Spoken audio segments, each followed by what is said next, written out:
Good morning. My name is Sam. I am an alcoholic and I'm also a son of recovery. Let's start out with the Serenity Prayer. Good and gracious God, grant me the serenity to accept the things I cannot change, the courage to change the things I can, and the wisdom to know the difference. Amen. So I am currently reading Living Sober. It is a wonderful classic AA book. So I'm just started it, so I'm on number 2. Staying away from the first drink. And remember, this is not a book about how to get sober. This is a book about staying sober and living sober. So, we all know that to understand how to get sober, we need to go through the AA Big Book. So, 2, staying away from the first drink. Expressions commonly heard in AA are, if you don't take that first drink, you can't get drunk, and 1 drink is too many, but 20 are not enough. Many of us, when we first began to drink, never wanted or took more than 1 or 2 drinks, but as time went on, we increased the number.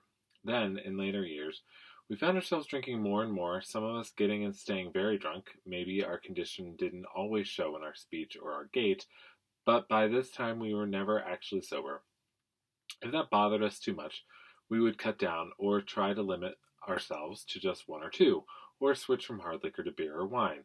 At least we tried to limit the amount so we would not get too disastrously drunk, or we tried to hide how much we drank. But all these measures got more and more difficult. Occasionally, we even went on the wagon and did not drink at all for a while. Eventually, we would go back to drinking just 1 drink, and since that apparently did no serious damage, we felt it was safe to have another. Maybe that was all we took on that occasion, and it was a great relief to find we could just take 1 or 2, then stop. Some of us did that many times. But the experience proved to be a snare. It persuaded us that we could drink safely. And then there would come the occasion, some special celebration, a personal loss, or no particular event at all, when 2 or 3 made us feel fine. So we thought 1 or 2 more could not hurt. And with absolutely no intention of doing so, we found ourselves again drinking too much. We were right back where we had been, over drinking without really wanting to. And I know that I totally relate to that, 100%. I definitely had the experiences of trying to stop, of switching from hard liquor to beer and wine, of, even not drinking on the weekends, or no, only drinking on the weekends, not drinking during the week.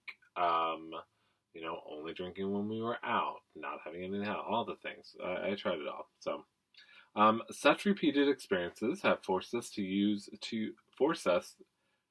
this logically inescapable conclusion. If we do not take the first drink, we never get drunk. Therefore, instead of planning never to get drunk or trying to limit the number of drinks or the amount of alcohol, we have learned to concentrate on avoiding only 1 drink, the first one. In fact, instead of worrying about limiting the number of drinks at the end of a drinking episode, we avoid the 1 drink that starts it. Sounds almost foolishly simplistic, doesn't it? Yes, it does. It's hard for many of us now to believe that we never really figured this out for ourselves before we came to AA. Of course, to tell the truth, we never really wanted to give up drinking altogether, either, until we learned about alcoholism.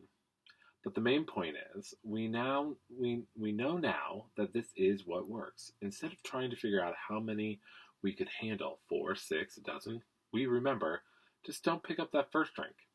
It is so much simpler. The habit of thinking this way has helped hundreds of thousands of us stay sober for years. Doctors who are experts on alcoholism tell us that there is a sound medical foundation for avoiding the first drink. It is the first drink which triggers immediately or sometime later the compulsion to drink more and more until we are in drinking trouble again. I totally know that. Many of us have come to believe that our alcoholism is an addiction to the drug alcohol. Like addicts of any sort who want to maintain recovery, we have to keep away from the first dose of the drug we have become addicted to. Our experience seems to prove this, as you can read in the book Alcoholics Anonymous and in our Grapevine magazine, and as you can hear whenever AA members get together and share their experiences. And as I have been saying while reading this, that is all very true. I fortunately am one of those one-hit wonders that came into AA and stuck right away. I never relapsed, haven't uh, since I went to my very first meeting. Um, so, uh, so I'm grateful for that. Uh, but I remember, so I'm saying that because then, I don't have the experience after getting sober of having the first drink and falling back in again. But I, had the experience of trying to be sober and just having one, and that always did it, and then it was over. And um, I've had many friends talk about knowing that I was drunk when I came over to their house or whatever. So, um, it's really that simple. Just don't take that first drink, and that's it. So, anyway,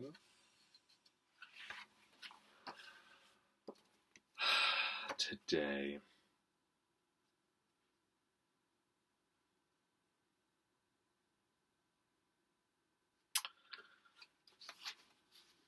Direct and guide my journey. O higher power, direct and guide my steps on my journey, and let me travel in health, joy, and peace. Keep me from traps and dangers, and protect me from any enemies I might meet along the way. Bless and protect my journey. Let me win favor in your eyes and in the sight of those around me. Blessed are you, O higher power, who hears and grants our prayers. So as always, if you have any thoughts or questions, please leave them, and I hope that you all have a blessed day. Thanks.